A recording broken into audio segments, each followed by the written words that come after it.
tukiyatafakari mambo ya Kalvari, jinsi tulivyopata ukombozi wetu.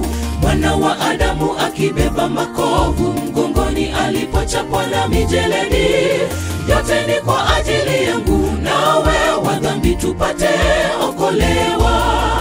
Yote ni kwa ajili yangu nawe wa dhambi tupate okolewa. Tukiyatafakari mambo ya Kalvari, jinsi tulivyopata ukombozi wetu. Mwana wa Adamu akibeba makovu mgongoni alipochapwa na mijeledi. Yote ni kwa ajili yangu nawe wa dhambi tupate okolewa. Yote ni kwa ajili yangu nawe wa dhambi tupate okolewa. Injili itahubiriwa kote kote duniani, watu wapate kumjua yule aliyewafilia mtini. Alishuka duniani kupanda mbegu za ufalme wa mbinguni. Walio masikini wa kiroho ndio watakao urithi huo ufalme. Injili itahubiriwa kote kote duniani, watu wapate kumjua yule aliyewafilia mtini. Alishuka duniani kupanda mbegu za ufalme wa mbinguni. Walio masikini wa kiroho ndio watakao urithi huo ufalme.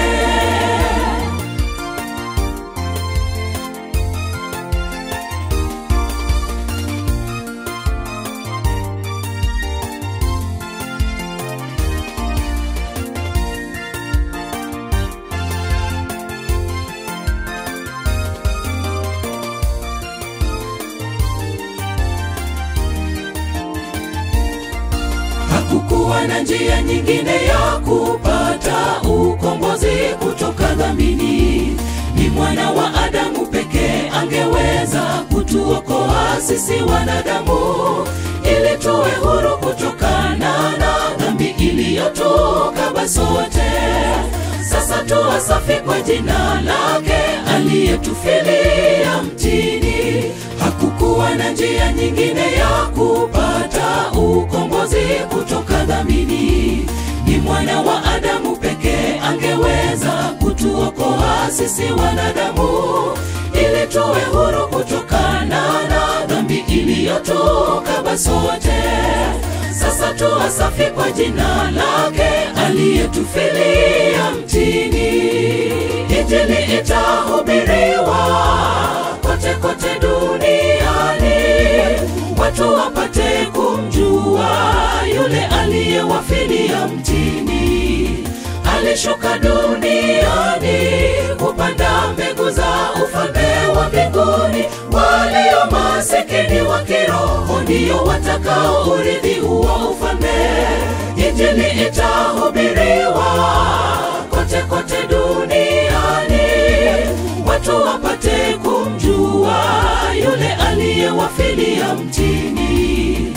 Alishuka duniani kupanda mbegu za ufalme wa mbinguni. Walio masikini wa kiroho ndio watakao urithi huo ufalme. Injili itahubiriwa kote kote duniani, watu wapate kumjua yule aliyewafilia mtini. Alishuka duniani kupanda mbegu za ufalme wa mbinguni. Walio masikini wa kiroho ndio watakao urithi huo ufalme. Injili itahubiriwa kote kote duniani, watu wapate kumjua yule aliyewafilia mtini. Alishuka duniani kupanda mbegu za ufalme wa mbinguni. Walio masikini wa kiroho ndio watakao urithi huo ufalme. Injili itahubiriwa kote kote duniani, watu wapate kumjua yule aliyewafilia mtini. alishuka duniani kupanda mbegu za ufalme wa mbinguni. Walio masikini wa kiroho ndio watakao urithi huo ufalme.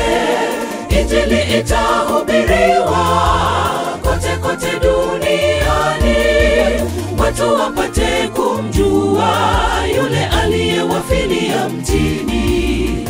Alishuka duniani kupanda mbegu za ufalme wa mbinguni. Walio masikini wa kiroho ndio watakao urithi